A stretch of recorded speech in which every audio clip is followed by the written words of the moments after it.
Hello friends, welcome back to my channel JSSC वाला। चलिए दोस्तों, हम लोग आज इकोनॉमिक्स का क्लास कर लेते हैं और रिवीजन के तौर पे देखा जाए बहुत अच्छा है दोस्तों। यहाँ से क्वेश्चन डेफिनेटली फंसने वाला आपका। जब 28 जनवरी का पेपर हुआ था इस PDF से क्वेश्चन फंसा था। ठीक है, तो 10 पेज का PDF है, अभी समझा देते हैं आपको, एक बार देख लीजिएगा यार, एक बार PDF से भी पढ़ लीजिएगा बहुत अच्छे तरीके से। ठीक है, PDF नहीं होगा तो टेलीग्राम में हम डाल देंगे, जो पेड ग्रुप नहीं है उसको, इसके लिए हम टेलीग्राम में डाल देंगे, वहाँ से देख के PDF पढ़ लीजिएगा। ठीक है, इकोनॉमिक्स से रिलेटेड दोस्तों क्वेश्चन पूछता है स्टैटिक का, स्टैटिक से पूछता है या फिर आपको करंट से जोड़ के पूछेगा। स्टैटिक से पूछेगा तो इस PDF से बाहर नहीं जाएगा क्वेश्चन। ठीक है ना, तो एक बार देख लीजिएगा, कोई दिक्कत नहीं है। चलिए शॉर्ट में जल्दी करेंगे, कोई जल्दीबाजी नहीं है, आराम से। इकोनॉमिक्स अर्थशास्त्र हम लोग देख लेते हैं थोड़े। पहला क्वेश्चन तो यही बनता है, अर्थशास्त्र के पिता कौन है? Father of economics Adam Smith. एक इसका फेमस बुक है वेल्थ ऑफ नेशन, काफ़ी इंपॉर्टेंट है, 1776 याद रखना है। ये डेट पूछा था PGT वाले एग्जाम में, 1776। ठीक है, डेट पूछा हुआ था तो याद रख लीजिएगा। चलिए देखिए, तो दो तरह के इकोनॉमिक्स होता है, एक होता है माइक्रो सूक्ष्म और एक होता है व्यापक मैक्रो। तो दोनों को डिस्टिंग्विश कौन किया था? रेगनर फ्रिश ने किया था, याद रखिएगा। ठीक है, यहाँ पे देख लीजिए 1933 में किया था। 1933 में देखिए, एक मैक्रो होता है एक मैक्रो होता है। ठीक है, क्या सूक्ष्म और एक होता है व्यापक। तो देखिए दोस्तों, माइक्रो जो होता है इसका पिता कौन है? एडम स्मिथ ही है। और मैक्रो जो व्यापक का पिता कौन है, मतलब मैक्रो इकोनॉमिक्स का पिता कौन है? केन्स है, JM केन्स, याद रखना है। ठीक है, एकदम आपको बहुत अच्छा तरह से। अच्छा, ये क्वेश्चन यहाँ से भी आया था, इकोनॉमिक्स ड्राइव्ड फ्रॉम, पूछ देगा Latin word, English word, Arabic word से लिख देगा। ठीक है, याद रखना है, ग्रीक वर्ड है ये। Economics derived from Greek word, क्या नाम है? OI के इकोनोमिया, याद रखिएगा। या ठीक है, क्वेश्चन बना हुआ है economics derived from Greek word, ये भी याद रखना ग्रीक वर्ड से। ऑप्शन दे देगा हिंदी, इंग्लिश, फ्रेंच, स्पेनिश ऐसे लिख देगा, लेकिन आपको ग्रीक याद रखना है। इकोनॉमिक्स कैसा है? ग्रीक वर्ड है। बजट कैसा वर्ड है? फ्रेंच वर्ड है, फ्रेंच भाषा है बजट। ठीक है, आर्टिकल 112 में बात बोला गया इसमें। पहला बजट S सेठी के द्वारा 1947 में लाया गया था। ठीक है ना, कमेंट करके बताइएगा दोस्तों। निर्मला सीतारमण जो बजट पेश की है अभी जुलाई में 2024 में, कितना टर्म है ये, कितना एडिशन, मतलब कितने बार कर चुकी है? ऑप्शन देते हैं, 5वां बार था, 6ठा, 7वां, 8वां। कमेंट कीजिएगा। ठीक है, कितना बजट पेश किया अभी तक वो? 5, 6, 7, 8 ऑप्शन बताइएगा, देखते हैं किनको पता है। ठीक है, जिनको आता हो वही कमेंट कीजिएगा, जिनको नहीं आता कमेंट मत कीजिएगा। ठीक है, देख के नहीं करना कमेंट, आता होगा तभी कीजिएगा, देख के तो कोई भी कमेंट कर सकता है। ठीक है, चलिए पहला कंट्री टू एडॉप्ट GST, तो फ्रांस बताइए, 1954 में ही एडॉप्ट कर चुका था। चलिए डुअल GST सिस्टम है अपने, पूछ देगा इंडिया और कहाँ पे है? तो इंडिया में डुअल GST सिस्टम है और कनाडा में, याद रखिएगा। 2 देश में द्वितीय GST सिस्टम है, इंडिया और कनाडा में। GST नंबर जो होता है दोस्तों कितना डिजिट का होता है? ये भी क्वेश्चन आपको आ चुका है JSSC एग्जाम में, 15 डिजिट। ठीक है, ऑप्शन था 15 डिजिट, 12 डिजिट, 10 डिजिट और 20 डिजिट ऐसे का ऑप्शन था, तो याद रखिएगा 15 डिजिट का होता है। ठीक है, ये भी क्वेश्चन बना हुआ है। टैग क्या है इसका? 1 नेशन 1 टैक्स, एक राष्ट्र एक कर। चलिए इनकम टैक्स, आय का टैक्स 1860 में स्टार्ट हुआ था, आपको ये डेट याद रखना है। 1873 में बंद कर दिया गया था, फिर 1886 में री इंट्रोड्यूस किया गया था, आपको ये 1860 याद रखना। ठीक है, ये सब नहीं याद रखिएगा चलेगा। 3 तरह का बजट होता है। ठीक है, एक होता है अधिशेष जिसको सरप्लस बोलते हैं, एक होता है बैलेंस जिसको बोलते हैं बराबरी, एक होता है डेफिसिट जिसको घाटे का बजट। क्वेश्चन बनता है यहाँ से, सरप्लस कब होता है? जब इनकम ज़्यादा है और एक्सपेंडिचर कम है, मतलब कमा ज़्यादा रहे और खर्च कम कर रहे हैं, तब ये होता है सरप्लस। इसको बोलते हैं अंडर डेवलप्ड के अंदर आता है ये। ठीक है, बैलेंस में क्या आता है? जितना कमा रहे उतना खर्च हो जा रहा है, जितना आया उतना खर्च, उसको बोलते हैं डेवलप इकोनॉमी बोलते हैं इसको। एक होता है घाटा, खर्चा ज़्यादा है लेकिन कमी कम है, उसको बोलते हैं डेवलपिंग। ठीक है, तो अंडर डेवलप्ड याद रखना है, सरप्लस में अंडर डेवलप, बैलेंस में डेवलप और डिफिसिट में डेवलपिंग। ये 3 याद रखिए, क्वेश्चन को वहाँ पूछ सकता है। ठीक है, सरप्लस में अंडर डेवलप्ड, बैलेंस्ड में डेवलप और डेवलपिंग डिफिसिट में। कोई दिक्कत? चलिए अच्छी बात है, दिक्कत नहीं हो रहा है तो चलिए। 3 तरह के स्ट्रक्चर होता है दोस्तों। टैक्स जो होता है ना, आप लोग टैक्स, प्रोग्रेसिव टैक्स होता है एक होता है प्रतिगामी मतलब रिग्रेसिव टैक्स, और एक होता है अनुपातिक मतलब प्रोपोर्शनल टैक्स। क्या होता है दोस्तों? जैसे इनकम बढ़ेगा वैसे आपका टैक्स बढ़ता चला जाएगा। ठीक है, उसका इनकम टैक्स एग्जाम्पल है, दे देगा इनकम टैक्स है, कैसा टैक्स है? ऑप्शन दे देगा प्रोग्रेसिव, रिग्रेसिव, प्रोपोर्शनल। तो इनकम टैक्स कैसा है? प्रोग्रेसिव टैक्स है। उसी तरह देखिए, इनकम बढ़ेगा तो टैक्स कम हो जाएगा, इसका मतलब प्रॉपर्टी टैक्स और फ्लैट टैक्स एग्जाम्पल इसका। प्रोपोर्शनल में इंपॉर्टेंट GST, ये लोग क्वेश्चन पूछा हुआ है आपको SSC एग्जाम में या रेलवे एग्जाम में पूछा हुआ था ये। ठीक है, कि कैसा टैक्स और GST जो गुड्स एंड सर्विस टैक्स जो होता है दोस्तों, प्रोटेक्शन डिपेंड करता है इस पर, कैसा है? प्रोग्रेसिव टैक्स है, रिग्रेसिव टैक्स है या फिर प्रोपोर्शनल टैक्स है, कैसा टैक्स बताइए? तो ये प्रोपोर्शनल टैक्स था। ठीक है, चलिए 3 तरह के मुद्रा इन्फ्लेशन से क्वेश्चन बनते हैं, तो ये आपको नाम देगा, बस ध्यान में रखना आपको कि क्रीपिंग इन्फ्लेशन क्या होता है, रेंगती हुई मुद्रास्फीति।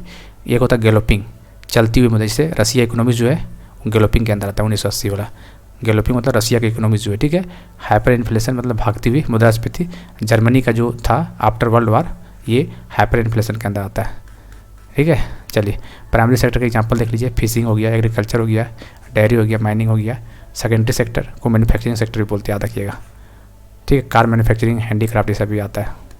टर्सरी में इंपॉर्टेंट है मार्केटिंग, टीचर, सेलिंग और बहुत सारे एग्जाम्पल होता है, आप लोग देखे होंगे।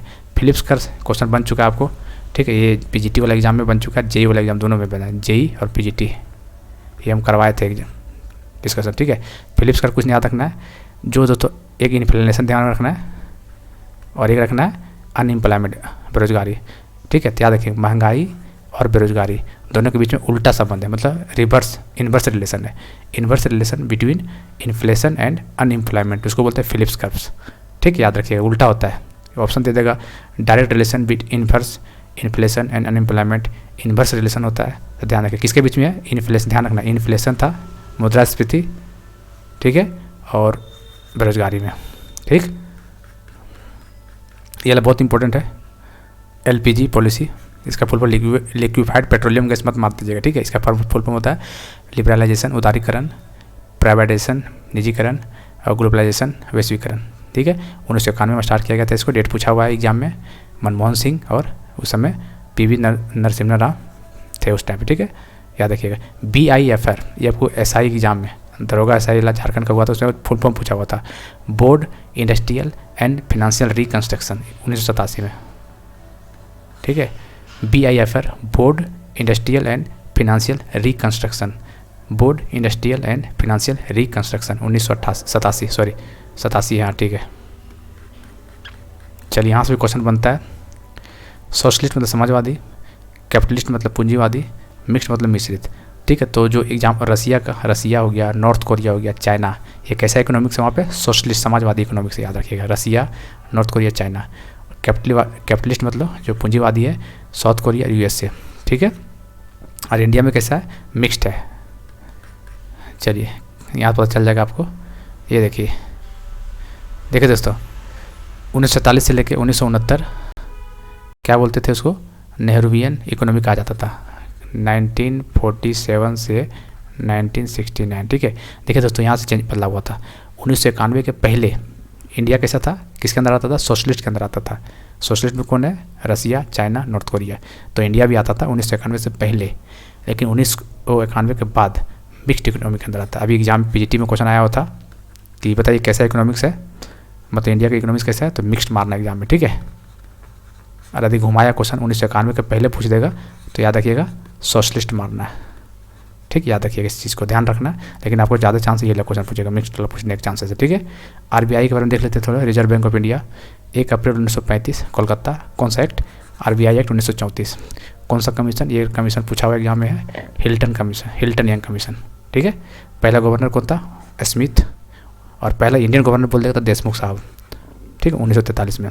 देख लीजिए एग्जाम में पूछा क्या है, ऑप्शन दोनों देगा, ओ स्मिथ भी रहेगा, देशमुख भी रहेगा। तो पहला गवर्नर बोलेगा तो ओ स्मिथ, और इंडियन गवर्नर बोल देगा तो देशमुख, 1943 में। ठीक है, राष्ट्रीयकरण RBI, nationalization of RBI, date पूछा हुआ 1 जनवरी 1949, सीधा से डेट पूछ देगा आपको। ठीक है, चलिए एक बार हुआ था 14 बैंक का नेशनल राष्ट्रीयकरण हुआ था, एक बार होता 6 बैंक का राष्ट्रीयकरण हुआ था। ठीक है, इसका डिपॉजिट 50 करोड़ था, इसका डिपॉजिट 200 करोड़ था।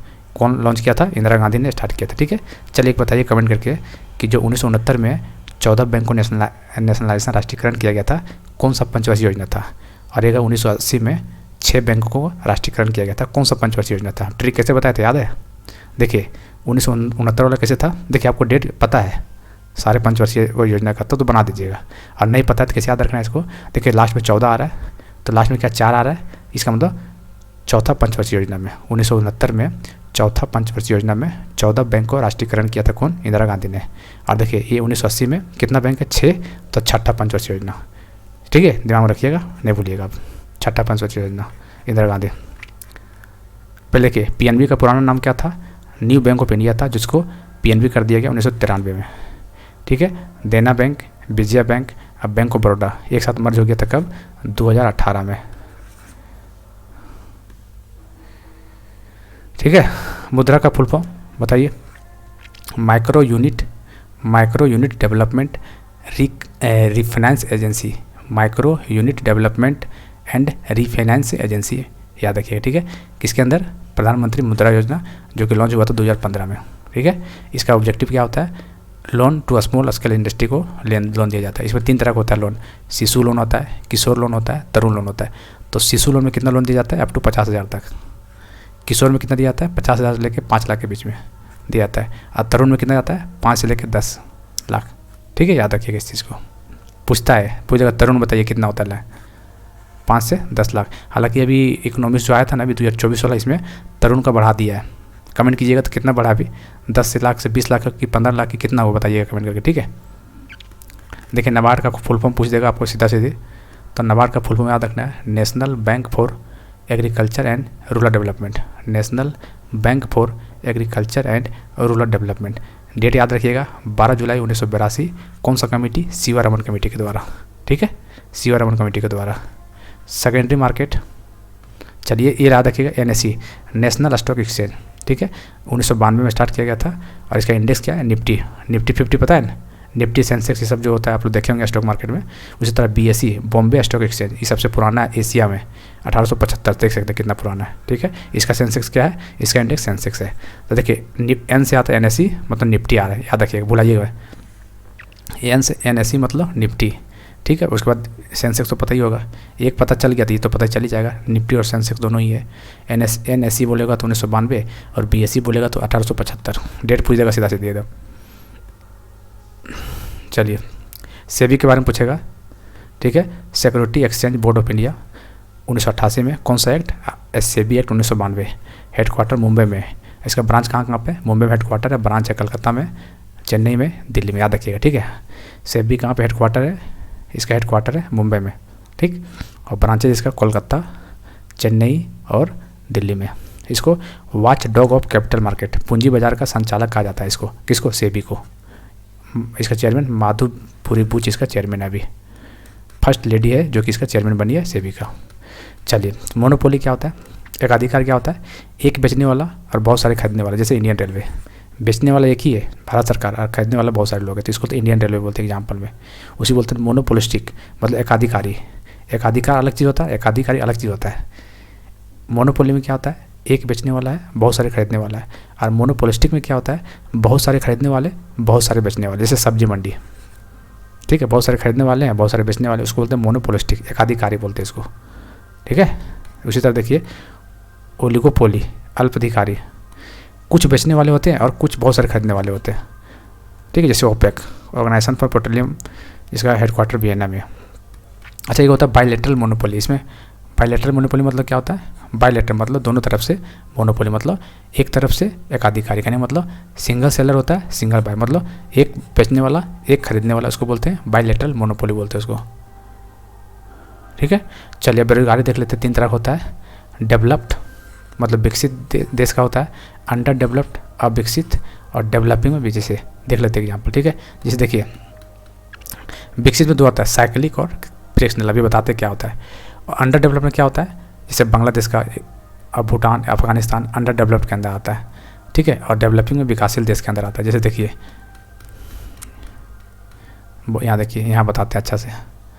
देखिए दोस्तों, फ्रिक्शनल अनएम्प्लॉयमेंट क्या होता है, प्रतिशोधात्मक बेरोजगारी क्या होता है। देखिए क्या होता है, ऐसा व्यक्ति जो एक रोजगार को छोड़कर किसी दूसरे रोजगार में जाता है, तो दोनों रोजगारों के बीच की अवधि को प्रतिशोधात्मक बेरोजगारी बोला जाता है। कहने का मतलब दोस्तों, आप कोई कंपनी में कोई कंपनी एक्स में काम कर रहे हैं, ठीक है, और आप 2 मंथ के बाद आप वाई कंपनी में जाना चाह रहे हैं, तो जो 2 मंथ का जो आप बेरोजगार रह गए, उसी को बोलते हैं फ्रिक्शनल अनएम्प्लॉयमेंट। कंपनी चेंज किए, 2 साल 2 महीने घर में बैठ गए, वो हो गया आपको फ्रिक्शनल अनएम्प्लॉयमेंट, प्रतिशोधात्मक बेरोजगारी। ठीक है, समझे ना। उसी तरह स्ट्रक्चरल बोलेगा तो क्या बोलेगा, संरचनात्मक बेरोजगारी क्या होता है। देखिए क्या होता है, स्ट्रक्चर मतलब बनाने वाला। कहने मतलब दोस्तों, जब बाजार में दीर्घकालीन स्थितियों में बदलाव आता है, जैसे दोस्तों एग्जांपल समझिए, स्ट्रक्चरल अनएम्प्लॉयमेंट क्या होता है, जैसे कि भारत में स्कूटर का उत्पादन बंद हो गया और कार का बढ़ गया। इससे क्या हुआ, जब भारत में स्कूटर का उत्पादन बंद हो गया तो जितने भी स्कूटर वाले मिस्त्री थे उसका तो भाई काम तमाम हो गया ना, तो ऐसा लोग बेरोजगार हो गया, और जो कार के लोग उसका बल्ले बल्ले हो गया। तो जो स्कूटर के जो मिस्त्री सब थे वो बेरोजगार हो गए। तो वही बात बोला है, भारत में स्कूटर का उत्पादन बंद हो गया और कार का बढ़ गया। इस नए विकास के कारण स्कूटर के उत्पादन में लगे मिस्त्री बेरोजगार हो गए और कार बनाने वाले बढ़ गए। समझ रहे हैं, उसी को बोलते हैं स्ट्रक्चरल अनएम्प्लॉयमेंट बोलते हैं। उसी तरह सीजनल बोलेगा, सीजनल तो समझिए कृषि क्षेत्र, पर्यटन क्षेत्र, कोई दिक्कत नहीं। डिसगाइज्ड समझिए, डिसगाइज्ड में पर्सनल बेरोजगारी क्या होता है, देखिए डिसगाइज्ड इसलिए क्या होता है दोस्तों, इनमें कुछ लोग की उत्पादकता शून्य होती है। कहने का मतलब दोस्तों, मान लीजिए आपको कंपनी में काम कर रहे हैं, ठीक ए है, ठीक है, और ये कंपनी आप काम जो कर रहे हैं, तो आपका मतलब कंपनी में जैसे आपका एफिशिएंसी बहुत ज़्यादा कम है, मतलब कंपनी में रहें या कंपनी में ना काम करें, आपको निकाल भी देगा। तो कंपनी में जितना देखिए आप हैं मान लीजिए कंपनी में, तो इसको मान लेते हैं 80% फ़ायदा हो रहा है, ठीक है, ठीक है, और यदि आपको निकाल देता है कंपनी से यहाँ से, फिर भी इसको 80% का फ़ायदा ही हो रहा है। इसका मतलब आप वहाँ पर रहें या ना रहें, कंपनी को कोई घाटा नहीं है, ठीक है। मतलब आप नालायक टाइप का आदमी हो गए, इनडायरेक्टली सोचना चाहिए। मतलब आपको कोई दिमाग नहीं है, आपको काम करने नहीं आता है, आपको कोई टैलेंट नहीं है, कहने का मतलब यही है, ठीक है। उस ऐसे बेरोजगारी को क्या बोलते हैं, डिसगाइज्ड बेरोजगारी। मतलब आप कंपनी में हो तो भी 80% फ़ायदा दे रहा है या 90% जो भी है, कंपनी ना भी हो फिर भी वही दे रहा है फ़ायदा। इससे मतलब कंपनी में आप रहिए या ना रहिए, कोई घाटा कंपनी को नहीं होता है। उसी को बोलते हैं पर्सनल बेरोजगारी बोलते हैं। वही बोला, देखिए इनमें कुछ लोगों की उत्पादकता शून्य होती है, अर्थात यदि इन लोगों को उस काम से हटा भी लिया जाए तो भी उत्पादन में कोई फर्क नहीं पड़ता है, ठीक है, देख लीजिए। उसी तरह देखिए एक और आता है क्रोनिक अनएम्प्लॉयमेंट, जैसे दीर्घकालिक बेरोजगारी। कहने का मतलब दोस्तों, जब कोई देश अविकसित मतलब अंडर डेवलप्ड होने के कारण अपने लोगों को रोजगार ना दे पाता है, उसी को बोलते हैं क्रोनिक अनएम्प्लॉयमेंट, ठीक है। तो ये इकोनॉमिक्स का था निचोड़ पूरा, एक बार देख लीजिएगा और पीडीएफ से भी पढ़ लीजिएगा, ठीक है। इस पीडीएफ को हम टेलीग्राम में डाल देंगे, वहाँ से आप लोग डाउनलोड कर लीजिएगा और देख लीजिएगा एक बार। बाकी उम्मीद करते हैं आपको समझ में आ ही गया होगा। बाकी जो इकोनॉमिक्स का क्वेश्चन बनेगा वो करंट अफेयर्स के साथ जोड़ के देगा आपको, ठीक है। एक बार देख लीजिएगा, काम ही आएगा आपको। क्वेश्चन पक्का यहाँ से एक क्वेश्चन देखने को मिलेगा आपको। चलिए दोस्तों, और जेएसएससी वाला ऐप जरूर डाउनलोड कर लीजिएगा, नहीं किए होंगे तो बहुत सारे पीडीएफ अवेलेबल है जो आपके एग्जाम पॉइंट ऑफ व्यू से काफ़ी इंपॉर्टेंट है। यदि उसको देख के जाते हैं शायद आपको भला हो जाएगा।